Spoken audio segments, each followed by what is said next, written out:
Welcome to Charts Today. My name's David Linton, and today's edition for Friday, the 28th of January, comes to you from London.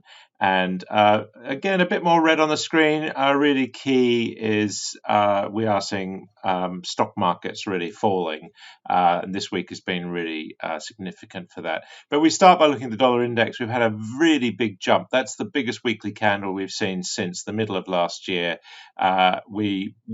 People know we've been bullish on the dollar for quite some time. The lagging line has now this week definitely confirmed that 2022 will be the year of the dollar, something we've been saying for a very long time. So that will create pressure on the euro. We're seeing the euro now at 111. That downside target to 110 is now nearly met. We've got a downside target to 95 cents, and we've got some very, very big downside targets here. So the euro weakness will be a really key theme. Dollar strength, euro weakness. Looking at the dollar against the yen, we're nudging that 116 level again. Not quite making new highs here the way we are on the index, but the dollar yen is always a very good lead indicator and one to watch. Stronger dollar means sterling is weaker. We had a downside target to 133. That's roughly where we're heading. And we are medium-term bearish, short-term bearish. Remembering this is my long-term, medium-term, and short-term view of the market, weekly, daily, and 60-minute charts.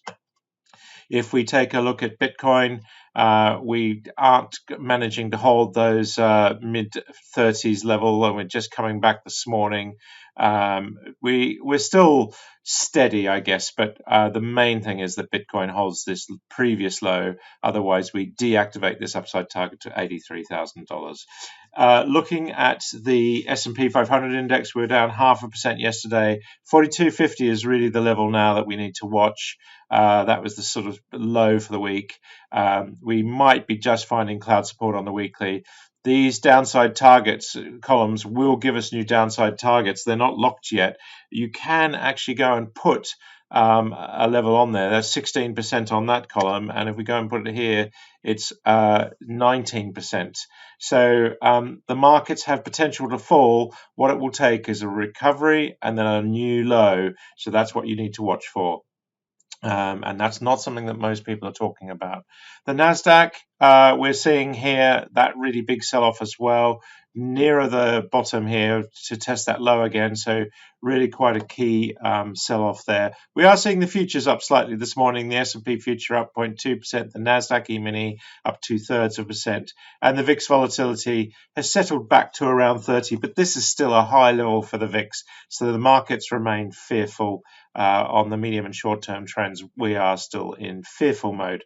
The FTSE futures down 0.5% this morning. The DAX in Germany down 1.3%, so really significant there. The level to watch on the DAX is this 15,000 level. That's what we've got to watch. That's the previous support level. So 15,000 is the level that you need to watch there. Looking at the CAC Quarante, we are sitting here at down 0.75% this morning, so falling away in Europe. Japan was actually up 1.8%, but the rest of Asia looking weak. Hong Kong down 1%. That's been trending lower for some time and is bearish on all three time frames. And Chinese stocks have had a really bad week. We see this sort of really big weekly candle falling away. So Asian markets not so great. The Sensex in India actually up 0.25%.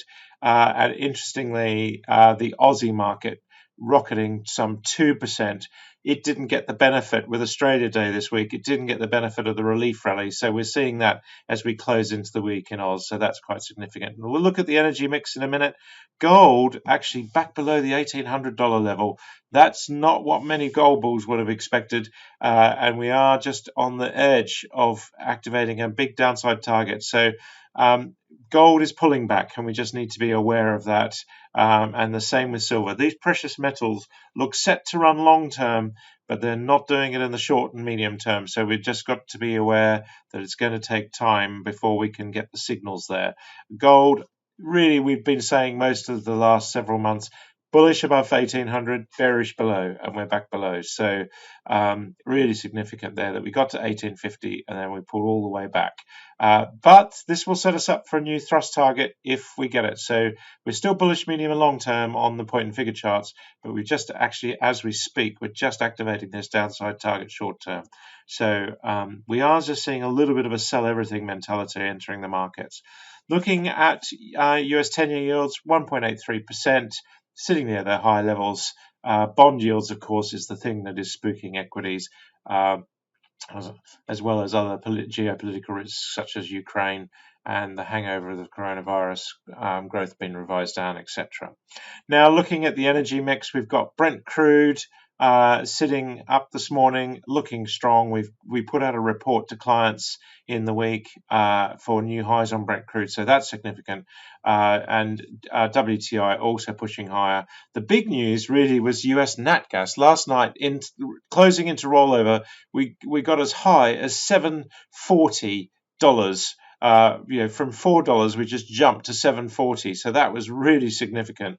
And we did actually have targets really quite just building through the day. If we look at the targets, we saw this sort of massive move up, and you can just see what happened into closing. So a really unusual spike, sort of reminiscent of the WTI spike that we saw at the pandemic stage.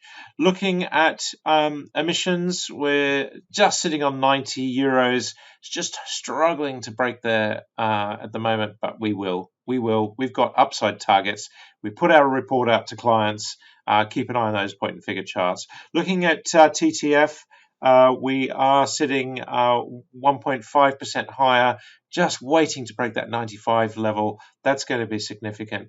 And NBP also just waiting to break that 230 level, 225. So at the moment, we're neutral gas today because we just can't see it quite happening. But on the other hand, we've been bullish power all week. German power surging, hitting that 143 target that we gave. That's where we've got to. 149 is the next target. This, of course, is the calendar contract, not rollover adjusted front contract. This is actually just the calendar contract, and we're just seeing that rise all the time. So targets given, targets met. That's it for today. Have a great weekend. Until Monday, happy charting. See you then.